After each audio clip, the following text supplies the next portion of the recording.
It's the most ambitious sound film I know, without question, I've ever been a part of. I assumed this movie was going to come out in 2012. So when I heard that they moved it up, I went, oh wow, okay, here it comes. It's coming sooner than we expected. As we were finishing Transformers 2, Michael had said, this one's gonna be much more intimate, fewer explosions. I kind of went on that illusion for a little bit. He had mentioned that he was going to tone down the action. Didn't tone down the action. This is every bit as big as any of the other Transformers films, maybe combined.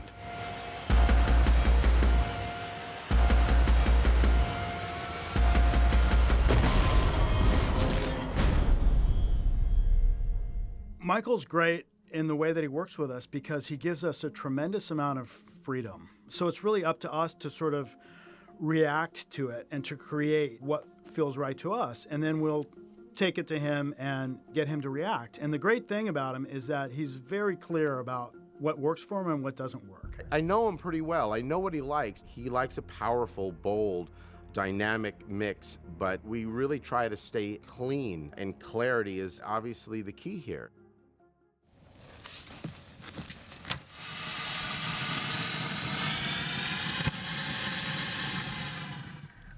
The approach with these movies is to first just collect as many cool sounds as possible.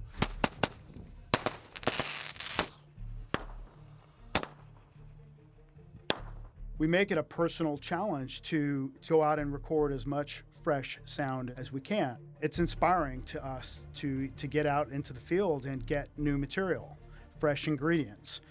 One of the things we talked about wanting to do with this movie at the most basic level was really push it to the next level in terms of how we take organic sounds and twist them into the electronic, and conversely, how we take electronic sounds and sort of twist them into the more organic world. One of the things we started playing with was an electric guitar to move in that sort of direction where you're just sort of straddling the borders between, okay, is that an organic sound or an electronic sound?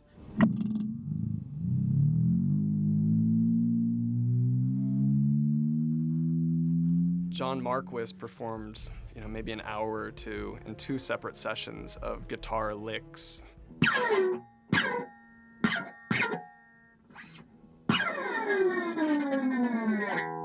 One place where those sounds really stuck were for these alien attack ships, which have big gun turrets that lock into place. And the motor sounds of those turrets locking into place are 100% John Marquis on the electric guitar. And it's basically a na-na-na. When that sound comes up, the residents of Chicago should feel terror, because they're about to get blown away. For a movie like Transformers, there's a lot of just physical recording things that we need to do. Like there's a military component, so we've got military weapons, machine guns, vehicles. All right, this is gonna be a 12-gauge shotgun. Getting our levels set. Take 1.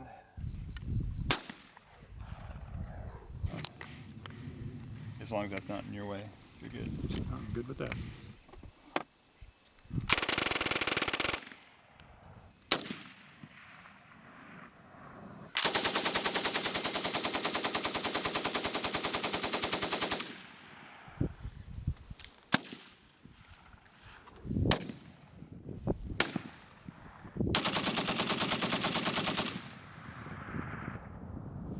Cut. There's a segment of this movie that has a shuttle launch. So we recorded a lot of rocket sounds and 2 different rocket launches on the West Coast out of Vandenberg Air Force Base, which were the largest rocket launches in West Coast history, a Delta IV rocket and an Atlas V rocket with these 100,000-pound payloads. The access that we get with the military through working on a Michael Bay movie is pretty extraordinary, and we had armed escorts helping us set up. The closest rig to the launch was 200 feet away from the launch pad. We set a little timer on the rig and went off to the quarter-mile position, set another rig there, and then we went to the evacuation point, which is a mile and a half, 2 miles away from ground zero. Record all of these angles, and there's a sequence in the movie where there's no layering of sounds, just that pure air-ripping rocket sound.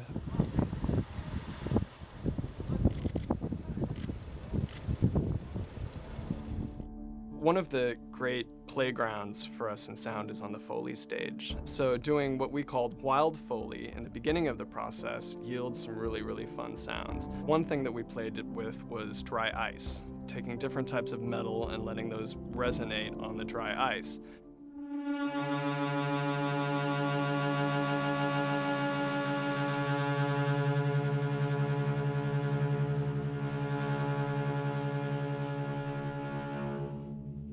There's one section of the film where there's a massive alien mothership crashing, and part of the metal groans and strain of the hull we made out of that dry ice.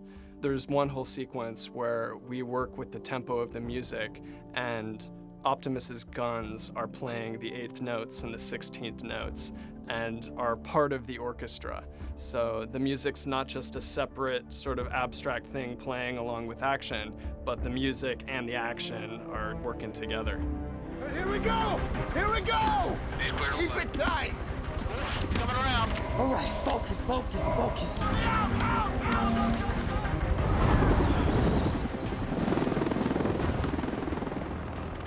This is the first Michael Bay film that we've mixed in 7.1, which is basically a kind of a quad surround experience. You have a left wall, left back, right wall, so there's 4 discrete channels, and there's a lot of movement in this movie. And being that it's also 3D, there's a lot of pulling things into the room. Having the left and right walls, which doesn't come from behind you, allowed me to pull sounds into the front half of the room. I could have a discrete rat-tat-tat-tat, kaboom, kaboom in the left back versus the left wall, and you really felt separation. It's a great format for 3D because 3D does also pull into the room.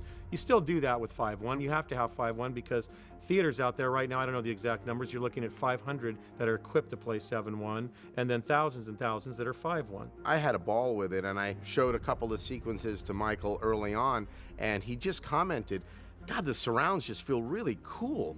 What's going on? And I said, well, that's the 7.1. We told you we really wanted to mix this movie in 7.1. I love going to the movies. I know how it is out there. And when we're doing like little delicate balances on things and something we're saying, should we make it a little lower? Is it going to be okay? I sit there and say, midnight screening, 700 people, totally into it, full room. Give it that little extra bit because you need that extra little juice. In here, we've got, 8 guys and we've been working all night and nobody's talking, nobody's cheering at the screen. You've got energy in a movie theater. You've got people that are just like pumped. And when they see things on the screen, they're just like, you feel sound from them. So you want to keep it just rocking. I think we have answered what visually I think is probably one of the most outstanding visual effects film I've ever seen. It turned out as good as I'd ever hoped it would be. And my expectations were very high. Michael's expectations are very high. I can't think of a film ever with him that he's been this excited about the sound of his film. He continually talks about there is just so much here for people to enjoy. This is a cinematic experience unlike anything we've ever done. And I know it, he knows it, everyone on this movie knows it, and I just can't wait for people to actually get a chance to see it.